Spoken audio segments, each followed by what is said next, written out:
Welcome to the Explainer. Today we're diving into some technology that feels like straight up magic. We're talking about AI that can take old, forgotten footage and upscale it to pristine 4K, 8K, or even 16K resolution, making it look sharper than it ever did. It's an incredibly powerful process, but it's also pretty controversial, so let's get into it. I mean, just look at this. The difference is absolutely stunning, right? On the left, you've got the original media. Grainy, low-res, just losing its detail to time. But on the right, you've got the AI-restored version. And it's not just clearer. It's been totally rebuilt with sharp AI-generated details and shockingly realistic color. This isn't just an enhancement. It's a complete reconstruction. So you have to ask, how is this even possible? It's a really important question, because this isn't your simple enlarge button that just stretches out the picture. Nope. What's happening under the hood is something way more intelligent, almost like computational creativity. Okay, let's get right to the heart of what makes this AI tech so different. We're going way beyond just stretching pixels to see why this is such a massive leap forward from any kind of photo or video editing you've seen before. The process is called AI upscaling.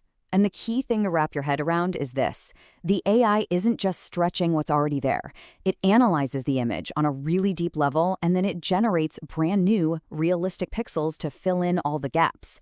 It's literally adding detail that was lost to time or maybe was never even captured in the first place. And this is where you can really see the difference.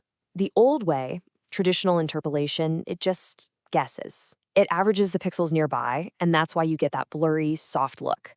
But AI super resolution, that's a whole different ballgame. It's been trained on millions and millions of images, so it's learned the patterns of what a sharp face or what detailed fabric is supposed to look like. So it doesn't just guess, it intelligently hallucinates the missing details, building them from scratch.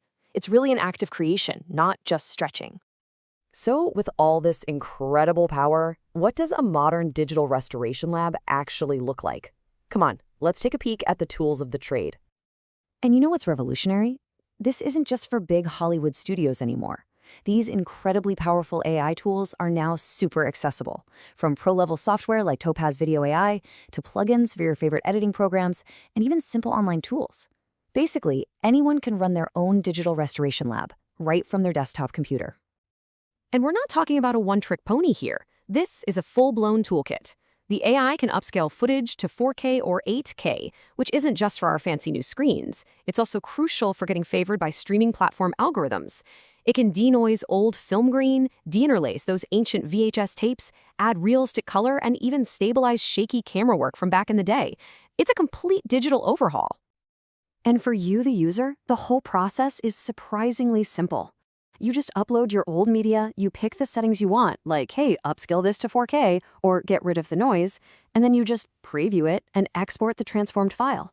It's a remarkable amount of power packed into just a few clicks.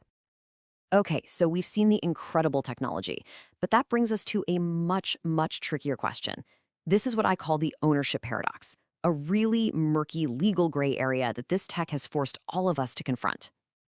And here's the core of it, the real head-scratcher. If you take a film that's in the public domain, meaning it belongs to everyone, and you use an AI to create a stunning, restored 4K version, who owns the copyright? Did you just create something new and ownable? Well, the answer is complicated. So let's take a look at how our legal system, which, was designed long before anyone was even dreaming of AI, is trying to apply its old rules to this new machine. The U.S. Copyright Office has actually been surprisingly direct about this. Their current position is pretty clear. Any work created solely by an AI is not protected by copyright. And the reason for that comes down to one single fundamental requirement. And that requirement is human authorship. See, copyright law was created to protect and encourage human creativity. A machine, at least in the eyes of the law, doesn't need that kind of incentive. For something to be protected, a human has to be the author.